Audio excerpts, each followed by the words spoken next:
क्या कभी आपने सोचा है कि अच्छे लोगों को भगवान अपने पास जल्दी क्यों बुला लेते हैं या अच्छे लोगों की मृत्यु जल्दी क्यों हो जाती है? अच्छे लोगों के साथ बुरा क्यों होता है और अच्छे लोग दुखी क्यों रहते हैं? दोस्तों, भगवान शिव जी ने बताया है कि अच्छे लोगों की मृत्यु जल्दी क्यों हो जाती है। अक्सर आपने देखा होगा कि अच्छे लोग मृत्यु को जल्दी प्राप्त हो जाते हैं। इसके पीछे एक गहरा रहस्य छिपा हुआ है। गरुड़ पुराण में जन्म और मृत्यु के गहरे रहस्य बताए गए हैं। उन्हीं रहस्यों में एक रहस्य ये भी है कि अच्छे लोगों की मृत्यु जल्दी क्यों हो जाती है। इससे पहले आपसे हाँ जरूर करनी निवेदन है कि वीडियो को पूरा जरूर देखिएगा। चैनल पर अध्यापिका चैनल को सब्सक्राइब कीजिएगा। एक बार कमेंट बॉक्स में हर हर महादेव जरूर लिखें। वीडियो में अंत तक बने रहिएगा क्योंकि भगवान शिव जी ने एक कथा के माध्यम से माता पार्वती जी को बताया है कि अच्छे लोगों की मृत्यु जल्दी क्यों हो जाती है। मित्रों, यह एक बहुत ही गहरी और भावनात्मक सोच है जिसे कई लोग जीवन में कभी ना कभी महसूस करते हैं। ऐसा महसूस होना स्वाभाविक है, खासकर जब हम किसी अच्छे इंसान को खो देते हैं या देखते हैं कि बुरे लोग बिना किसी परेशानी के जी रहे हैं। मित्रों, जीवन और मृत्यु प्रकृति के नियम हैं, जिन पर हमारा कोई नियंत्रण नहीं है। कभी कभी हमें ऐसा लगता है कि अच्छे लोग जल्दी चले जाते हैं, क्योंकि उनकी कमी हमें ज्यादा महसूस होती है। उनका प्यार, दया और अच्छाई ऐसी विरासत छोड़ जाती है जिसे भुला पाना मुश्किल होता है। जब हम किसी अच्छे इंसान को खोते हैं तो वो खालीपन बहुत गहरा होता है। अच्छे लोग अपने आसपास के लोगों की जिंदगी में रोशनी की तरह होते हैं। उनकी अच्छाई, सहानुभूति और निस्वार्थता दूसरों के दिलों को छू जाती है। इसलिए जब वे चले जाते हैं तो उनकी कमी हमें ज्यादा महसूस होती है। दूसरी ओर, जब हम किसी बुरे इंसान को देखते हैं जो बिना किसी सजा के जी रहा होता है, तो ऐसा लगता है जैसे न्याय नहीं हुआ, लेकिन जिंदगी हमेशा हमें वह नहीं देती जो हमें सही लगता है। कुछ लोग इसे कर्म का चक्र मानते हैं। देर सवेर हर किसी को अपने कर्मों का फल मिलता है, भले ही वो हमें ना दिखे। दोस्तों, मृत्यु का समय और तरीका भगवान की इच्छा या ईश्वरीय नियमों के अधीन होता है। इंसान के जीवन और मृत्यु पर उसका बस नहीं है। अच्छे लोगों की मौत जल्दी हो जाने के पीछे कई कारण होते हैं, लेकिन जीवन में आपको ये जानना होगा कि मृत्यु के पश्चात अच्छे और बुरे कर्मों का क्या होता है। मृत्यु के बाद आत्मा को उसके कर्मों के आधार पर नया जन्म मिलता है। अच्छे कर्म करने वालों को बेहतर जीवन मिलता है, जबकि बुरे कर्म करने वालों को कठिनाइयों से भरा जीवन मिलता है। जिनके पुण्य बहुत अधिक होते हैं वे स्वर्ग जाते हैं, जहां आत्मा को दिव्य सुख प्राप्त होता है। वहीं पाप करने वालों को नरक में भेजा जाता है, जहां उन्हें उनके कर्मों के अनुसार दंड भुगतना पड़ता है। जो व्यक्ति अच्छे कर्मों और भक्ति से जीवन व्यतीत करता है वह जन्म मरण के चक्र से मुक्त होकर मोक्ष प्राप्त करता है और परमात्मा में विलीन हो जाता है। दोस्तों, मृत्यु के बाद आत्मा नहीं बल्कि कर्मों की ऊर्जा नए जीवन में प्रवाहित होती है। अच्छे कर्म अच्छे पुनर्जन्म का कारण बनते हैं, जबकि बुरे कर्म दुखद पुनर्जन्म का कारण बनते हैं। अच्छे कर्म करने से आत्मा हल्की हो जाती है और मृत्यु के बाद उसे शांति मिलती है। बुरे कर्म आत्मा पर बोझ बन जाते हैं, जो नए जन्म में भी उसे प्रभावित करते हैं। इसके विषय में मैं आपको एक महत्वपूर्ण कथा सुनाता हूँ जो ज्ञान से परिपूर्ण है। दोस्तों, बहुत समय पहले की बात है। उज्जैन के महान राजा विक्रमादित्य न्यायप्रिय और दयालु शासक थे। वे हमेशा सत्य और धर्म के मार्ग पर चलते थे, प्रजा की सेवा करते और जरूरतमंदों की मदद में आगे रहते। उनकी दया और न्याय की कहानियां दूर दूर तक प्रसिद्ध थी। एक रात जब राजा गहरे ध्यान में बैठे थे, तभी उनके सामने एक तेज रोशनी प्रकट हुई। उस रोशनी में एक यमदूत प्रकट हुआ। विक्रम ने शांत स्वर में पूछा, यमदूत तुम यहाँ क्यों आए हो? यमदूत ने सिर झुकाकर कहा, राजन, आपके जीवन का समय पूरा हो गया है। मैं आपको यमलोक ले जाने आया हूँ। राजा विक्रम मुस्कुराए और बोले, क्या मैं जान सकता हूँ कि मेरे कर्मों का हिसाब क्या है? यमदूत ने कहा, आपके जीवन में दो प्रकार के कर्म हैं, अच्छे और बुरे। आपके पुण्य असीमित हैं। आपने गरीबों को सहारा दिया, असहायों की रक्षा की और सत्य के मार्ग पर चले। लेकिन शब्द सुनकर राजा ने उत्सुकता से पूछा, लेकिन क्या? यमदूत ने उत्तर दिया, जीवन में एक बार आपने गलती से एक निर्दोष को कठोर दंड दिया था, भले ही वह अज्ञानता में हुआ, पर कर्म का नियम अटल है। आपके पुण्य आपको स्वर्ग में ले जा सकते हैं, पर इस पाप का प्रायश्चित किए बिना मुक्ति संभव नहीं। राजा विक्रम ने गहरी सांस ली और कहा, यदि मेरे कर्म का फल भुगतना आवश्यक है तो मैं तैयार हूँ, लेकिन क्या कोई रास्ता है जिससे आत्मा को मुक्ति मिल सके? यमदूत ने कहा, जी हाँ, अच्छे कर्म बुरे कर्मों का बोझ हल्का कर सकते हैं। यदि कोई व्यक्ति अपने जीवन में सत्य, सेवा और करुणा का मार्ग अपनाए और अपने कर्तव्यों को निस्वार्थ भाव से पूरा करे तो वह मृत्यु के पश्चात मोक्ष प्राप्त कर सकता है। तब विक्रम ने कहा, यदि मेरे कर्मों का फल निश्चित है तो मैं इसे सहर्ष स्वीकार करता हूँ, लेकिन मैं अपने जीवन की अंतिम सांस तक अच्छे कर्म करता रहूंगा, ताकि मेरे पापों का भार हल्का हो सके। यमदूत ने राजा की बात सुनी और अदृश्य हो गया। अगले दिन से राजा विक्रम ने और भी अधिक सेवा कार्य शुरू किए। उन्होंने न्याय को सर्वोपरि रखा, जरूरतमंदों की सहायता की और अपना जीवन परोपकार में लगा दिया। जब उनकी मृत्यु का समय आया तब यमदूत पुनः प्रकट हुआ। इस बार वो मुस्कुराया और कहा, राजन, आपके कर्मों की शक्ति ने आपके पापों को नष्ट कर दिया है, अब आप मोक्ष के अधिकारी हैं। राजा विक्रम ने शांत मन से अपनी आंखें मूंद ली और उनकी आत्मा प्रकाश में विलीन हो गई। अच्छे कर्म मृत्यु के बाद भी हमारी आत्मा को हल्का कर देते हैं। जीवन में गलती होना स्वाभाविक है, लेकिन सच्चाई, दया और सेवा से हम अपने पापों का प्रायश्चित कर सकते हैं। मृत्यु से डरना नहीं चाहिए, डरना चाहिए बुरे कर्मों से। मृत्यु के पश्चात कोई आत्मा फिर से इंसान का जन्म पाती है तो कोई जानवर का जन्म पाती है। जब तक आत्मा को मोक्ष की प्राप्ति नहीं होती तब तक उसे किसी ना किसी योनि में जन्म लेना पड़ता है। दोस्तों, अच्छे लोगों की मृत्यु जल्दी क्यों हो जाती है? एक समय की बात है जब भगवान भोलेनाथ और माता पार्वती कैलाश में बैठे थे। तभी माता पार्वती के मन में एक विशेष प्रश्न उठता है, जिसे जानने के लिए वे बहुत उत्साहित हो जाती है और उसी के बारे में सोचने लगती हैं। तभी भगवान शिव जी माता पार्वती से कहते हैं, हे प्रिया, आप क्या सोच रही हैं? तब माता पार्वती है, हे स्वामी, एक दिन जब मैं पृथ्वी लोक का भ्रमण कर रही थी तो मैंने देखा कि जो अच्छे लोग हैं वे दुखी और परेशान हैं, जबकि बुरे लोग खुशी से जीवन जी रहे हैं।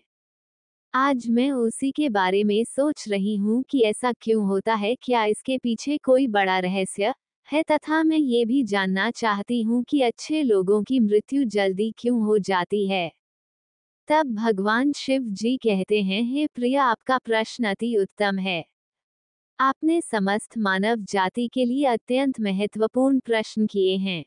मैं आपको आपके प्रश्नों का उत्तर एक अत्यंत महत्वपूर्ण कथा के माध्यम से सुनाता हूँ।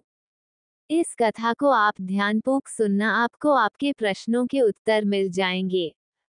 भगवान शिव जी कहते हैं, हे प्रिय, जो भी मनुष्य इस कथा का ध्यान पूर्वक श्रवण करता है उसे जीवन के विषय में महत्वपूर्ण ज्ञान प्राप्त होता है और उसके अनेकों कष्टों का निवारण हो जाता है। माता पार्वती कहती हैं, हे स्वामी, आप मुझे वह कथा सुनाएं। मैं कथा को ध्यान पूर्वक अंत तक सुनूंगी। तब भगवान शिव कथा सुनाते हुए कहते हैं, हे प्रिय, बहुत समय पहले एक गांव में धर्मदत्त नामक एक किसान रहता था। वह अत्यंत सज्जन, दयालु और धर्मपरायण व्यक्ति था। वह प्रतिदिन न केवल अपनी भूमि की देखभाल करता बल्कि जरूरतमंदों की सहायता करता, भूखों को भोजन कराता और हमेशा सत्य और अहिंसा के मार्ग पर चलता। उसकी एक सुंदर पत्नी थी, वह भी धर्मपरायण स्त्री थी। दोनों खुशी से एक दूसरे के साथ जीवन व्यतीत करते थे। लेकिन एक बार गांव में भयंकर सूखा पड़ा। नदियां सूख गई, फसलें मुरझा गई और लोगों के पास खाने को अन्न नहीं बचा। ऐसे समय में धर्मदत्त ने अपनी जमा पूंजी से अन्न खरीदा और गांव वालों में बांटना शुरू कर दिया। जब उससे पूछा गया कि वह अपने परिवार के लिए अन्न क्यों नहीं बचा रहा तो उसने मुस्कुरा कर कहा, जब मेरा पूरा गांव भूखा है तो मैं अकेले पेट भरकर कैसे जी सकता हूँ। उसकी पत्नी कभी कभी चिंतित होकर कहती है, स्वामी हमें भी अपने भविष्य के बारे में सोचना चाहिए। इतना अन्न बांट देंगे तो कल हमारे पास क्या बचेगा। धर्मदत्त हंसकर उत्तर देता, कल की चिंता मैं भगवान पर छोड़ता हूँ। आज अगर मैं किसी भूखे की मदद कर सका तो यही मेरा सबसे बड़ा पुण्य है। वहीं उसी गांव में कालू नामक एक अन्य व्यक्ति भी रहता था जो छल कपट और बुराई में लिप्त था। वह लोगों को ठगता, दूसरों की संपत्ति हड़प लेता और अपने सुख के लिए किसी का भी अहित करने से नहीं हिचकिचाता। जब गांव में सूखा पड़ा तो उसने अपने गोदाम में अन्न छिपा कर रखा और ऊंचे दामों पर लोगों को बेचना शुरू कर दिया। गरीब लोग भूखे मर रहे थे पर कालू को इसकी परवाह नहीं थी। कालू अक्सर धर्मदत्त को ताना मारता, अरे धर्मदत्त तू तो बड़ा पुण्य आत्मा बनता है, देखना तेरी दानवीरता तुझे कहीं का नहीं छोड़ेगी, अंत में तू खुद भूखा मरेगा। लेकिन धर्मदत्त इन बातों पर ध्यान नहीं देता और अपना परोपकार का कार्य करता रहा। एक दिन अचानक धर्मदत्त बीमार पड़ गया। गांव वालों ने बहुत कोशिश की लेकिन उसकी हालत बिगड़ती गई। आखिरकार एक दिन उसने अपने प्राण त्याग दिए। पूरे गांव में शोक की लहर दौड़ गई। सब लोग कहने लगे, भगवान ने इतना अच्छा इंसान क्यों छीन लिया।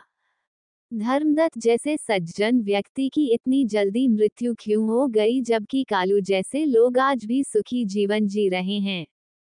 मृत्यु के बाद जब धर्मदत्त की आत्मा स्वर्ग पहुंची तो उसे यमराज के दरबार में बुलाया गया।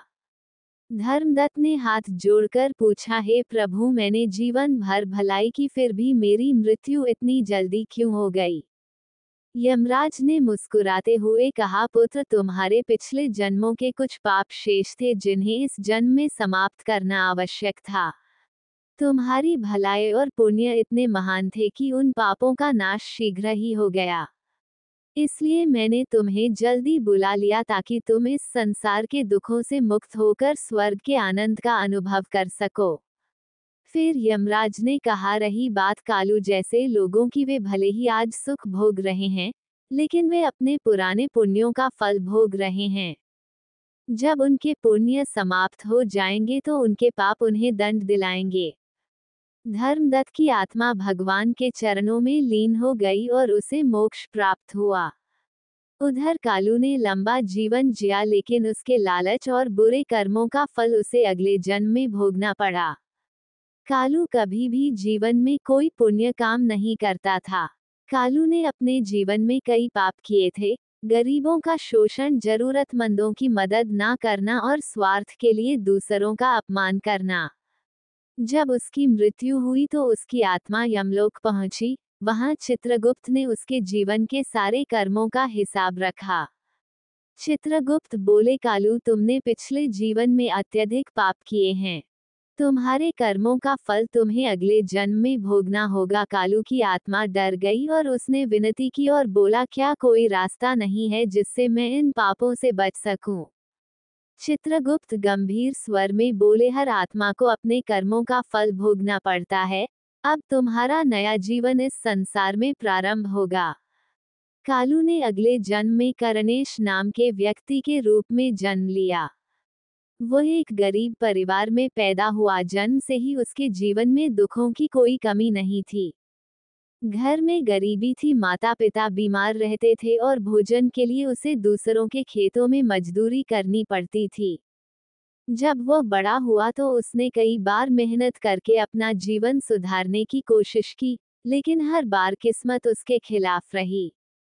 जहां वह काम करता वहां उसे अपमानित किया जाता। लोग उसे धोखा देते और कभी कभी तो उसे भूखा ही सोना पड़ता। एक दिन ऐसा आया जब गांव में अकाल पड़ा, लोग भूख से तड़पने लगे। करनेश ने बहुत कोशिश की कि किसी से मदद मिल जाए, लेकिन कोई भी उसकी सहायता को आगे नहीं आया। ठीक वैसे ही जैसे पिछले जन्म में कालू ने धर्मदत्त और गांव वालों के साथ किया था। उसे याद नहीं था कि उसने पिछले जन्म में कितनी बुराइयां की थी, लेकिन उसके कर्मों का फल उसे एक एक करके मिल रहा था। जब वह लोगों से मदद मांगने जाता तो लोग उसे धक्के देकर भगा देते। वह जिस तरह दूसरों के साथ कठोरता से पेश आता था, अब वही व्यवहार उसे सहना पड़ रहा था। एक दिन कर्णेश बहुत बीमार हो गया और गांव के मंदिर के बाहर बेसुध होकर गिर पड़ा। वहीं एक साधु आ रहे थे। उन्होंने कर्णेश को पानी पिलाया और उसकी देखभाल की। जब कर्णेश को होश आया तो उसने साधु से पूछा, हे स्वामी, मेरा जीवन इतना कष्ट में क्यों है? मैंने ऐसा क्या पाप किया है? साधु ने ध्यान लगाया और कहा, पुत्र, यह सब तुम्हारे पिछले जन्म के कर्मों का परिणाम है। पहले तुमने लोगों को भूखा रखा, उनका शोषण किया और कभी किसी की सहायता नहीं की। अब वही दुख तुम्हें मिल रहे हैं। कर्णेश की आंखों में आंसू आ गए। उसने साधु के चरणों में गिरकर कहा, स्वामी, क्या अब कुछ नहीं हो सकता? क्या मैं अपने कर्मों को सुधार नहीं सकता? साधु ने उसे समझाया, हर कर्म का प्रभाव होता है, लेकिन सच्चे हृदय से पश्चाताप और सेवा करने से पुराने पाप कम हो सकते हैं। अगर तुम अब अच्छे कर्म करो, दूसरों की मदद करो और सच्चे मन से प्रायश्चित करो तो तुम्हारा भविष्य सुधर सकता है। उस दिन के बाद कर्णेश ने अपना जीवन बदल लिया। वह मजदूरी करता, लेकिन जितना भी कमाता उसमें से थोड़ा जरूरतमंदों को दान करता। वह बीमारों की सेवा करता, पशुओं की देखभाल करता और हर प्राणी में ईश्वर को देखने लगा। धीरे धीरे उसके जीवन में सुख आना शुरू हुआ। उसके कर्मों के फल बदलने लगे और जब उसकी मृत्यु हुई तब वह एक संत के रूप में इस संसार को छोड़कर गया। अगले जन्म में उसे पुण्य आत्मा के रूप में जन्म मिला, जहां उसने शांति और आनंद का अनुभव किया। दोस्तों, हर कर्म का फल अवश्य मिलता है। बुरे कर्म दुख देते हैं और अच्छे कर्म सुख लाते हैं। अगर मनुष्य अपने बुरे कर्मों से सीख लेकर अच्छा बनने का प्रयास करे तो वह अपने भाग्य को बदल सकता है। भगवान शिव ने माता पार्वती से कहा, देवी, अच्छे लोगों की मृत्यु जल्दी इसलिए हो जाती है क्योंकि वे अपने शेष कर्मों का फल शीघ्र भोग कर इस संसार के दुखों से मुक्त हो जाते हैं। वहीं बुरे लोग अपने पापों के कारण सांसारिक बंधनों में फंसे रहते हैं ताकि वे अपनी बुराइयों के फलों को पूर्ण रूप से भोग सकें। माता पार्वती ने सिर झुकाया और बोली, हे स्वामी, आज आपने मेरे मन के प्रश्न का समाधान कर दिया। अब मुझे समझ आ गया कि मृत्यु का समय पुण्य और पापों के संतुलन से तय होता है। भगवान शिव मुस्कुराए और बोले, हे देवी, कर्म का चक्र अटल है, कोई भी इससे बच नहीं सकता। ना अच्छे ना बुरे, बस अच्छे लोग जल्दी मुक्त हो जाते हैं और परमात्मा के समीप पहुंच जाते हैं। अच्छे लोगों की मृत्यु जल्दी होना इस बात का संकेत है कि उनका संसार के बंधनों से मुक्त होने का समय आ गया है। उनके पुण्य उन्हें शीघ्र ही मोक्ष की ओर ले जाते हैं, जबकि बुरे लोग अपने पापों के कारण इस संसार में और अधिक बंधे रहते हैं। इस प्रकार भगवान शिव ने माता पार्वती को बताया कि अच्छे लोगों की मृत्यु जल्दी क्यों हो जाती है। तो दोस्तों, आपको जानकारी कैसी लगी कमेंट करके जरूर बताइएगा। जानकारी अच्छी लगी हो तो वीडियो को लाइक, शेयर, आध्यात्मिक कथाएं चैनल को सब्सक्राइब कीजिएगा। वीडियो को अंत तक देखने के लिए धन्यवाद।